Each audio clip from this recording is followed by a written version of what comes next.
Muchos estudiantes usan el y la al azar. Hoy eso se acaba. En pocos minutos vas a entender cuándo usar el y cuándo usar el la, los, las, sin pensar demasiado. Español claro, español fácil. Vale, vamos a empezar con la clase de los artículos definidos en español. Luego también veremos los artículos indefinidos, que son un poco parecidos, pero no son lo mismo. Vamos con los artículos definidos. Encontraríamos el, la, los, las, ¿vale?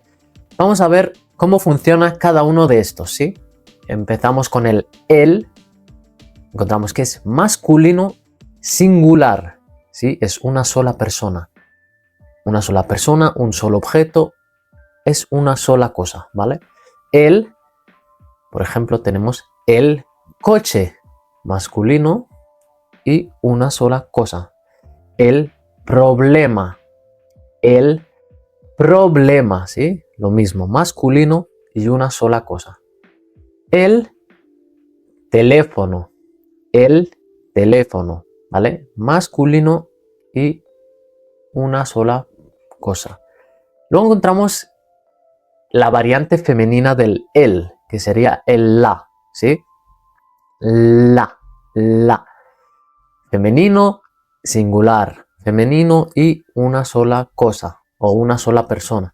Vamos a ver los ejemplos de la. La casa, femenino, una sola cosa. La amiga, ¿sí? La amiga, femenino, una sola persona, ¿sí? La escuela, femenino también, un solo edificio, ¿vale? Es solo un edificio, ¿vale? Vamos a ver las variantes de el y la, pero en plural. ¿Cómo serían en español? Encontramos el los, masculino plural, los, masculino plural. Encontramos unos ejemplos, los coches, masculino, y aquí veis que ya cambia, no es solo una persona, sino que es más de una persona, los coches, o más de, en este caso, más de un coche, ¿vale? No son personas, más de un coche, ¿vale? Los coches, los perros, ¿sí? Acordaros del vídeo del abecedario, cómo suenan la doble R. Los perros, masculino y bastantes perros, ¿sí? No hay solo un perro, sino que hay bastantes, los perros. Los estudiantes, la misma cosa, ¿sí? Los estudiantes, masculino y un grupo de estudiantes. No es solo uno, sino que son muchos. Pueden ser 5, 2. Si son 2 ya son los estudiantes. La variante de los en femenino en español sería las. ¿Sí? Femenino plural, las casas. Las sillas, las niñas, Todas estas tienen en común que son femeninas y que son más de una, ¿sí? Más de un edificio, si son casas, más de un mueble, si son sillas, y más de una persona, si son niñas, ¿vale? Importante, el, la, los, las, ¿sí? Esto con la práctica te va a ir saliendo solo y vas a ver que es muy fácil. Vale, muy bien, acabamos de ver los artículos definidos y ahora vamos a ver el otro lado, los artículos indefinidos, que como os dije es un poco lo mismo sin llegar a ser lo mismo. Y ahora veremos el por qué, ¿sí? Los artículos indefinidos. Tendríamos el un,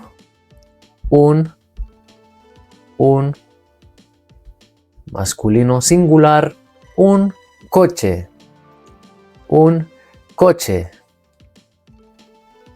masculino Singular, una sola cosa. Un amigo. Un amigo. Masculino, una sola cosa.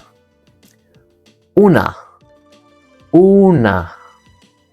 Femenino singular, ¿sí? Femenino singular. Una casa. Una casa. Una foto. Una foto, ¿sí? Estamos en el singular, sigue siendo una cosa, una persona, un objeto, una acción, ¿vale? Es una cosa solo. Vamos a las variantes del plural. Encontraríamos en artículos indefinidos plurales unos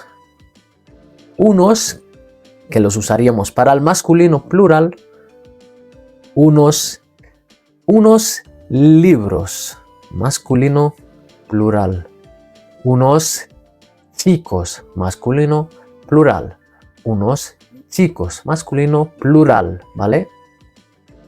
Y en la variante femenina tendríamos unas mesas, ¿sí? Femenino, plural, unas flores, femenino, plural, ¿sí? Y estos serían los artículos indefinidos. Serían lo mismo que los definidos, pero cambia una cosa, que ahora os lo voy a explicar, ¿sí? Cuando decimos el perro, nos estamos refiriendo a un perro específico. Por ejemplo, el perro de mi amigo se llama Bobby, ¿sí? El perro de mi amigo se llama Bobby. Un perro, esa es la diferencia, vamos a verla ahora. Un perro no sabemos a cuál perro se refiere, es un perro, ¿sí? Puede ser, esto sale, puede ser una noticia, un perro ha mordido a un niño, un perro ha mordido a un niño. Sabemos que es un perro, pero no sabemos qué perro es, no te lo especifica. Esa es la diferencia entre artículos indefinidos y definidos, ¿vale? El perro, sabemos quién es ese perro, y un perro, sabemos que es un perro, pero no sabemos qué perro es, ¿sí? Esa sería la gran diferencia entre artículos definidos e indefinidos. Como veis, los artículos no es algo tan complicado, sino que requiere práctica y constancia para que se te quede grabado en la mente y que automáticamente te vaya saliendo para cada caso el artículo correspondiente. Es por eso que te voy a dejar aquí un mini ejercicio para que lo vayas haciendo y para ver si realmente has entendido la diferencia entre los artículos definidos y los indefinidos. Como siempre os digo, comentar en los comentarios cualquier duda que tengáis. Si queréis comentarme las respuestas correctas, yo os daré un like. Y nos vemos en el siguiente vídeo. Ya sabes, si te ha gustado este vídeo, compártelo con algún amigo que creas que lo vaya a necesitar. Y nos vemos en el siguiente vídeo.